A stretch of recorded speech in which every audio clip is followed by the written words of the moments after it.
मेरा नाम रिया है।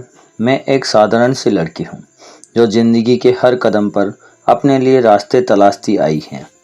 बचपन में मेरे माता पिता मुझे छोड़कर चले गए और तब से मैंने हर दिन खुद को साबित किया और आज मैं दिल्ली के एक आलीशान बंगले में नौकरानी का काम करती हूँ। लेकिन मेरे लिए यह काम सिर्फ रोटी कमाने का जरिया नहीं, बल्कि मेरे सपनों को उड़ान का पहला कदम है। इस काम से मिलने वाले पैसों से मैं अपनी पढ़ाई पूरी कर रही हूँ, क्योंकि मेरा सपना है एक दिन खुद को एक बेहतर इंसान और आत्मनिर्भर बनाना। जिस घर में मैं काम करती हूँ वहाँ सिर्फ 2 लोग रहते हैं, मेरी मालकिन अनीता मैडम और उनकी बेटी काव्या। अनीता मैडम एक जानी मानी फैशन डिजाइनर है। उनका व्यक्तित्व बेहद आकर्षण और प्रेरणादायक है। वो हमेशा मुझे प्रोत्साहित करती है और मेहनत करने वालों की इज्जत करती है। उनके साथ काम करते हुए मुझे लगता है कि मैं सिर्फ एक नौकरानी नहीं, बल्कि उनके परिवार का हिस्सा हूँ।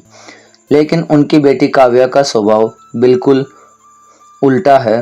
वो मुझसे हमेशा तीखे लहजे में बात करती है, जैसे मेरी मौजूदगी ही उसे खटखटाती हो।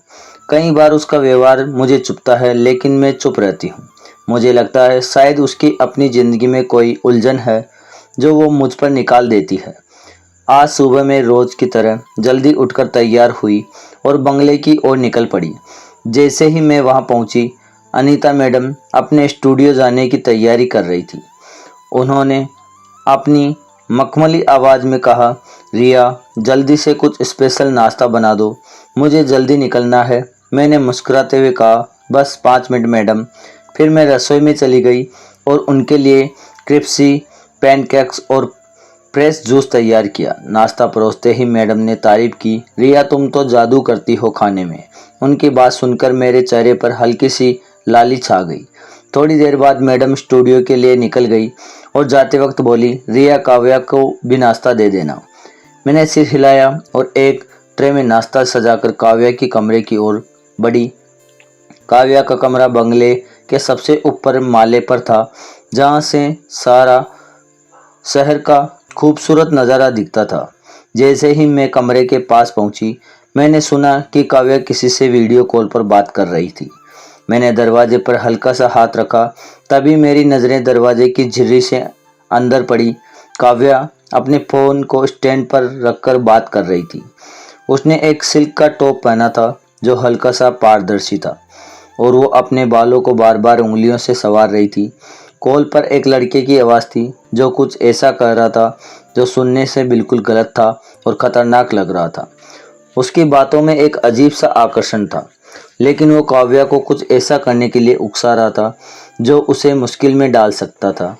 मेरे दिल की धड़कन तेज हो गई। मैंने बिना देर किए दरवाज़ा खोला और अंदर चली गई। मुझे देखते ही काव्या का चेहरा लाल हो गया।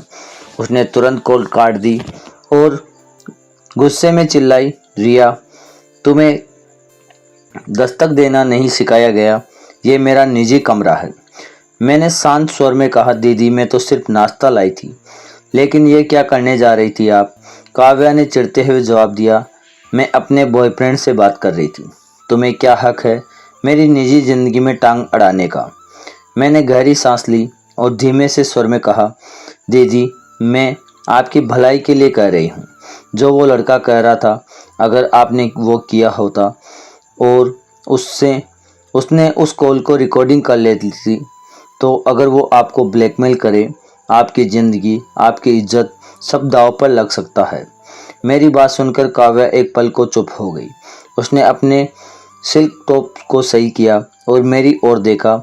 फिर धीमी आवाज़ में बोली, रिया, तुम सही कह रही हो। मैं उसके प्यार में बहक गई थी। मुझे नहीं पता था कि ये कितना खतरनाक हो सकता है।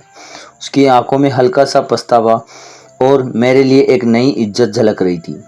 पहली बार उसने मुझसे इतने प्यार से बात की थी। मुझे सुकून मिला। मैंने उसकी ज़िंदगी में एक गलत कदम रोक दिया। उस पल मुझे लगा कि मैंने सिर्फ नौकरानी का काम नहीं किया, बल्कि एक दोस्त और बहन का फर्ज भी निभाया है। संदेश, दोस्तों, चाहे कोई कितना भी करीब हो, अपनी सीमाओं का ध्यान रखें। प्यार में भरोसा ज़रूरी है, लेकिन अंधा भरोसा आपको मुश्किल में डाल सकता है। अपने आत्मसम्मान को हमेशा सबसे ऊपर रखें।